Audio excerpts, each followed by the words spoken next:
The most confusing and most requested question that I get on a regular basis involves combat, technology, and what you should focus on, and just how it all works in general.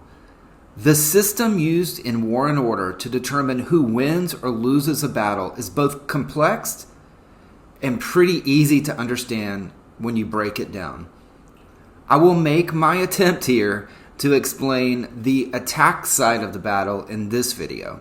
This will be a pretty long series that will go over attack, and then next time it will be your health and the defense side, and then it will be how you bring all of that together to determine who wins a battle, and then I'm going to get into more advanced mathematics as you go along, and other things that have recently added to the complication of all of this, like Garden in the Sky, all of the types of bonuses, like things that happen, a certain percentage of the time during a battle. All of those things, we're going to leave all of that out in this video, and we're going to focus just on the attack side and just on the basic math involved. And this will help you, I hope, quite a bit when you're looking at what you actually spend on, or that could be money, or that could actually just be the rewards that you use, that you pick from.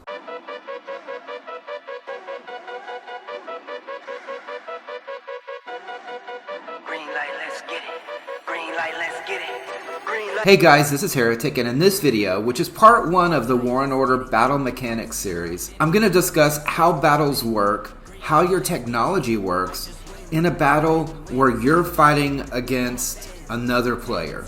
Or it could even be against a monster or something like that. But it's just you in the battle. So this could be in Void or Frenzy, or which I'll focus on a lot here is in the Lord Conquest event, where it's you against another player.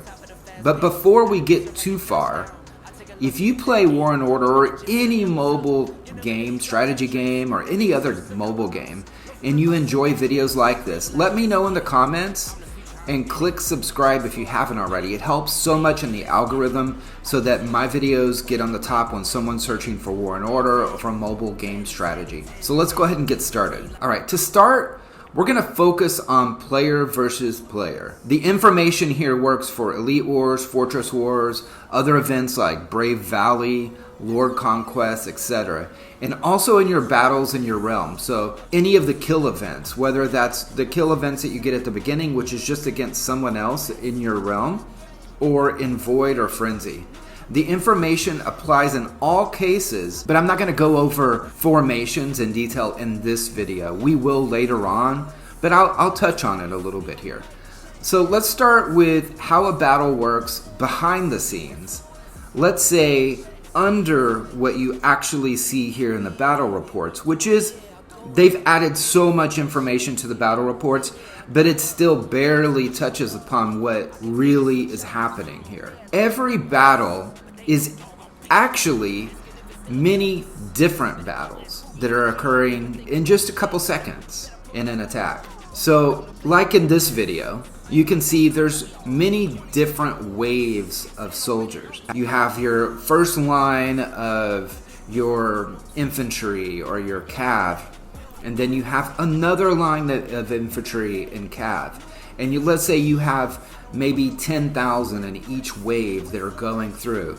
And as those attacks happen, it's like a volley, like you're firing over the line at the enemy.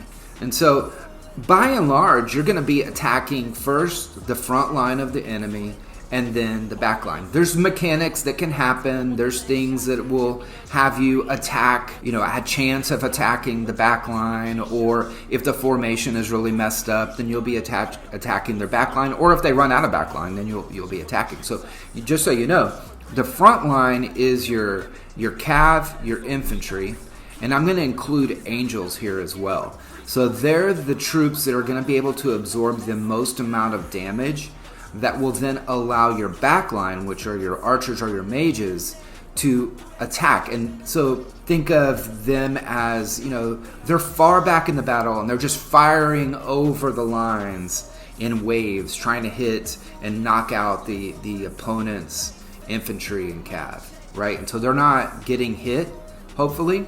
But the idea is you want to knock out your opponent's front line, so then, you can just focus on their back line. And that's where, later in the series we'll talk more about formations. We'll talk about things that you can do to eliminate that back line as well. So back to the typical battle. So there's many different combinations. So you have odd tier troops, you have even tier troops, you have titans, you have totems, you have beasts. There are all kinds of different types of troops in your battles, in a typical battle. And we can look here real quick. So in this battle, you can see I have 11 different troops on my side. And then the combinations in these battles multiply times that. So you have your tier 1 through tier 14. You have your odds would be attacking the evens could be attacking the odds. There's all kinds of combinations that can happen here in these battles. And so this gets extremely complex, even just in who's attacking who and how to get those averages of your output. And so that's what we're gonna take a look at in a little bit more detail now. And so there's over 120 different combinations that can happen here. And all of the technology for each of the troops that are present for both sides, and the combinations occur in each one of these waves.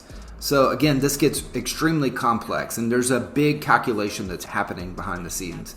And by the way, I take a lot of this, like the basis of what I'm talking about, from a guide that Panda came out with years ago, which was based on the actual code of War and Order. So they were looking at what actually happens in the code. And so I want to definitely give them a lot of props for that initial guide that went out. Some things have changed. A lot of things have been added to the game since then.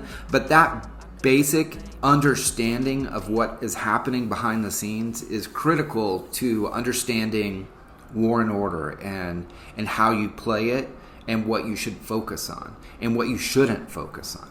And we'll get more into that. We're going to keep things simple here, and we're going to look at a 1 versus 1 battle, which is what you see here on my screen right now. Quickly, and we'll cover this in detail later, if there's 2 or more players on a given side, like if I had someone join me in an attack, then the technology that happens gets more complex because there's an averaging that happens. So if someone has 1,000 attack, and the other player has 200 attack, the average attack for that troop type would be reduced to 600.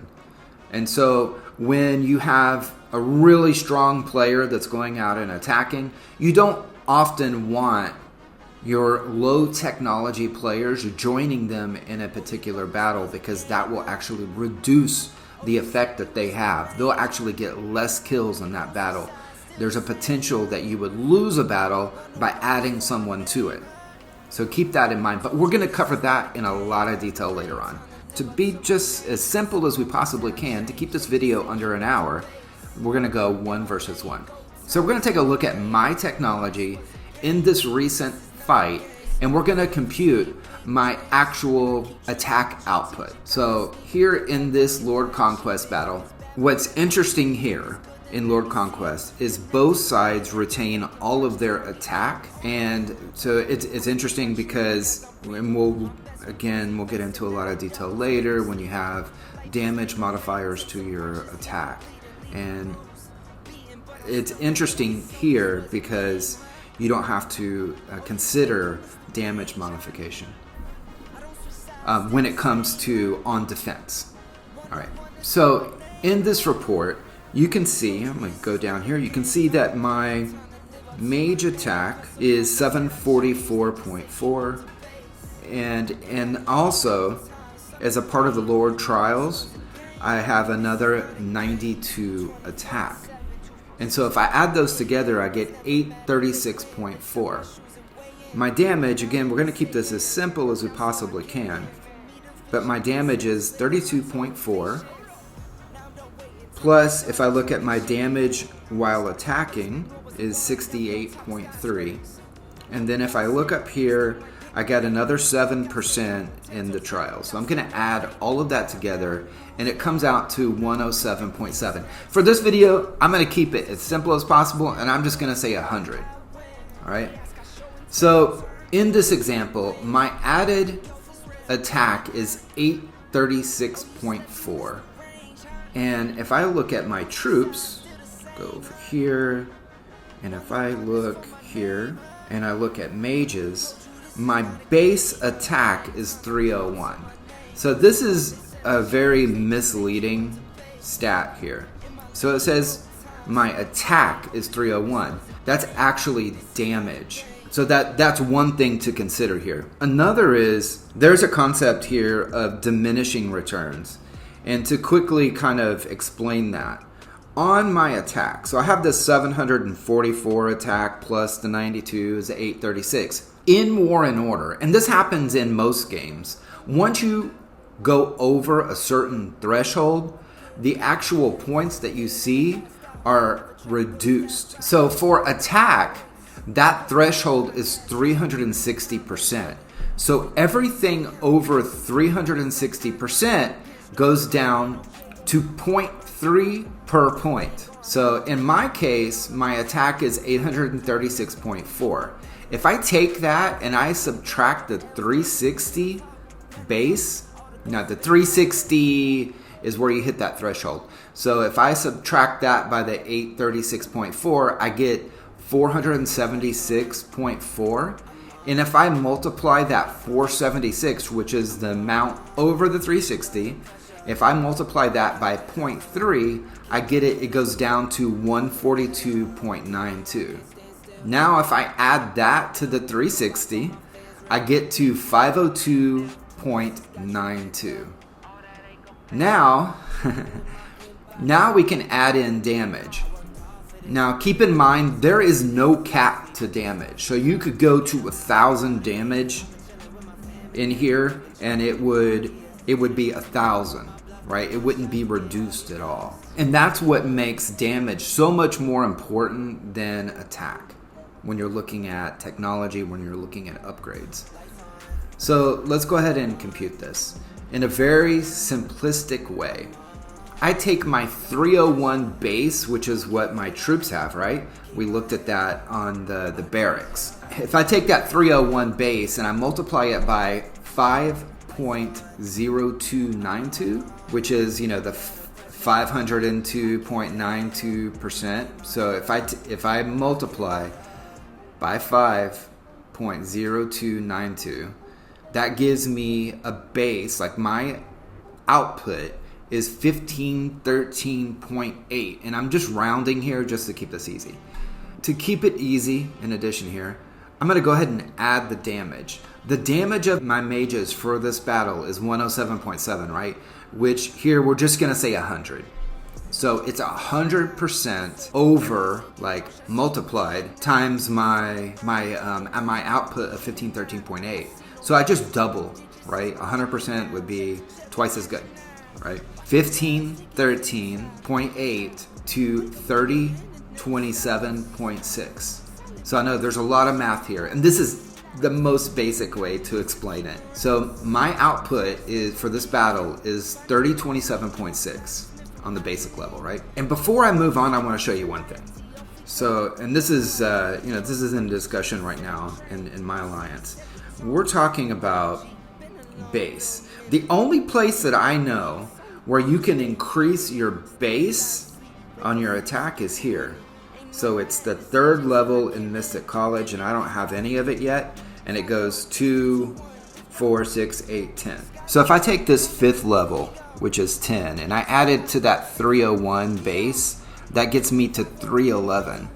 So whereas before, my output, so without this, my output is 301 times 5, let's say, it goes up to 311 times 5.